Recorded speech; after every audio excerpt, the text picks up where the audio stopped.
Hi guys, I moved from where I was over there and I changed clothes. I'm in pajamas and a jean jacket because I had to wait until all the clouds dispersed and I could redo this video. Well, so I could just do it because the last part of this I did and it started getting dark, like it was going to rain, and I didn't want to do another video that was dark. So I had time to do my hair, but then I got comfortable and got in my pajamas. I just threw this jean jacket over it. So this is the second part to my last video, which was things I hated in my favorite books, but now I'm going to do things I liked in my least favorite books. So just a quick little side note which pertains to this is that for me, because there is one book that is basically like a classic, and I guess it would be considered a classic. It's an old book and it's in a lot of people's mandatory reading, and I have just to say that I didn't give it 1 star. Technically, I gave a couple of these, more than one, but my whole thing is that a lot of times I don't give things 1 star. If I give it 1 star, then I really hated your book. But for me, I can read a book, not like it, but admit that it was good. Like I can admit that this was a good book. For instance, Fahrenheit 451 is just not my cup of tea, but it is a classic. I will admit that it is a damn good book. I just didn't like it. Like, I can admit it was greatly written, the story was really easy to follow, and it was really interesting and all that, but I couldn't do it. So for me, a book that I would hate would be a book that I could not reread or go back to or find any joy in. And most of these books I will never find joy in, I will never reread, and if it's at home in my tub where my books are, it is getting sent away because I don't like these books. So the first book is a series like my last video, and that is the Ugly series by Scott Westerfeld.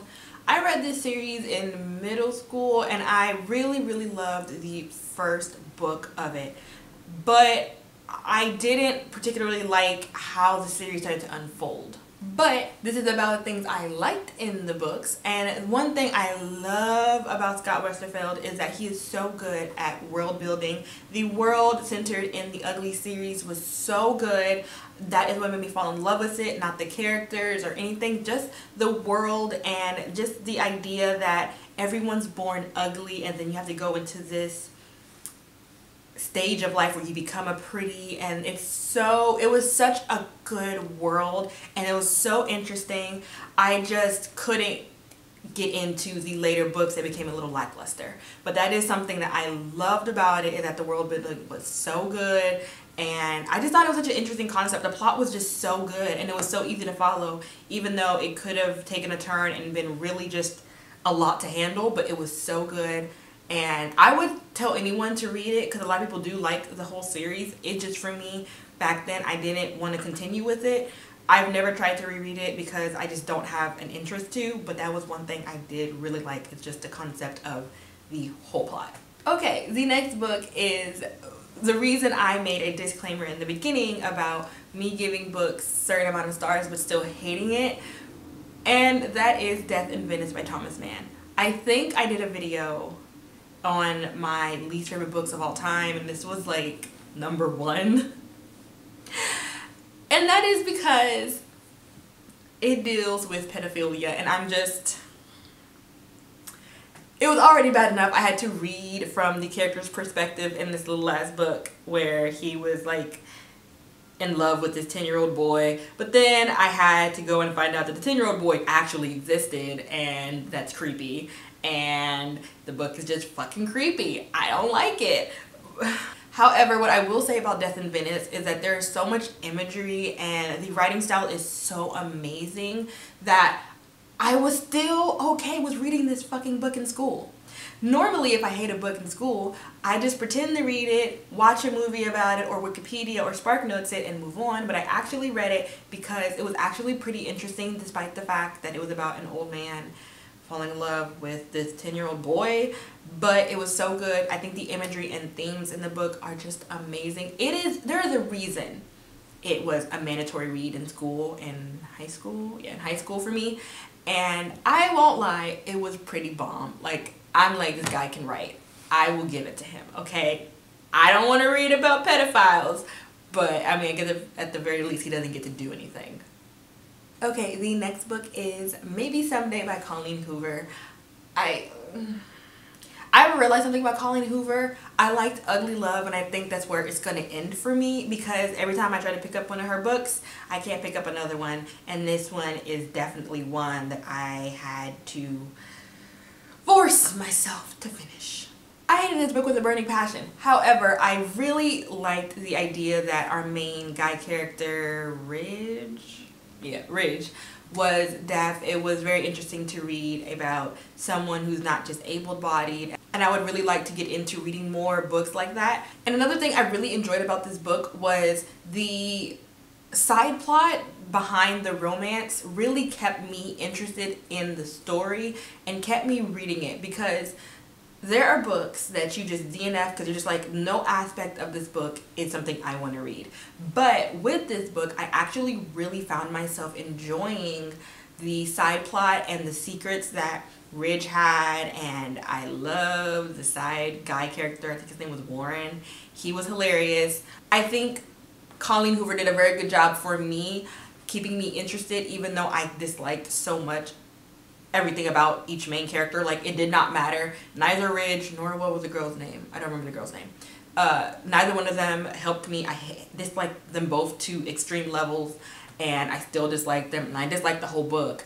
But I will give it to Colleen Hoover. I was interested enough to finish that damn book.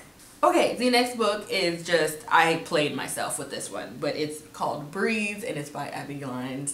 And this book, I put it on this list, even though there's not anything I can really say that I liked about it. What I liked about the book itself, like just enjoyed in the aspects of it, is that it was a hell of a read to make fun of. I know that really sounds mean, and it may be mean because I'm sure people like this book, but it was fun to make fun of. I remember reading this book and calling my friend and sending her audio messages and just being like, this is so fucking stupid. This is a fanfic made into a book about some rock star and how his new maid just happens to be a tween girl, even though he has a strict rule that no little teen girls can be his maids. But oh, he just had to keep her there because she's so cute and she moved his heart, and she knows who Bon Jovi is. See, I'm laughing right now because it was so fucking funny. Like, I could not take it. I hate that. But okay, if you followed me for a while, I hate when there are like books where they put in a very wide known singer or band and think that that makes this girl have a personality. Yeah. Please stop putting Bon Jovi, the Beatles, I don't give a shit who it is. Stop putting them. That does not give you a personality. Everyone knows who the fuck they are. I could sit here and repeat to you like 10 different lyrics from Bon Jovi. That is not cool. You're just, oh, this isn't a hate video, Troy. This isn't a hate video. I'm a cowboy on a steel horse side ride. I'm wanted, dead or alive. There you go. I just quoted some lyrics. Where's my book boyfriend? Huh? Where are all the dudes lining up for me? Oh, that's right. They're at home with their actual girlfriends who don't give a fuck whether or not they like Bon Jovi, because Bon Jovi is really fucking popular. Okay, we're just gonna ignore that. This is a nice video. It's not a hate video. Okay, the last book I will talk about is Eleanor Park by Rainbow Rowell. This book is so popular and I hate it so much. I hated it back then, and people did not like that I hated it back then. Well, I won't say people, but a lot of people would ask me like, oh, you didn't like Eleanor Park? And I was like, no, I don't like Eleanor Park. And I didn't like Eleanor Park. I found it boring and problematic, but I kept my mouth shut. I gave it my 3 stars and I moved the fuck on. However, what I did like about Eleanor Park, and what I will say about Rainbow Rowell, is I think she does really well with writing like the first love aspect being awkward and weird, but at the same time thrilling and happy. I think she does really well with writing that sort of thing, and I really like that, and I think I would have been more interested in Eleanor Park if it wasn't for the fact that it was just so... There was just so many other things wrong with it. But that aspect, because the same thing happens in Fangirl, I think she does really well with writing first loves and like a very nice sometimes slow burn, sometimes really quick insta love. Like she's very, I would say she's very versatile. That's something I really enjoyed about Eleanor Park. Anyway, that's it for this video. I hope you enjoyed. If you did, go check out some of my other videos. I try to post once a week, and yeah, that's about it. Until next time, do what you love, get what you love, and peace.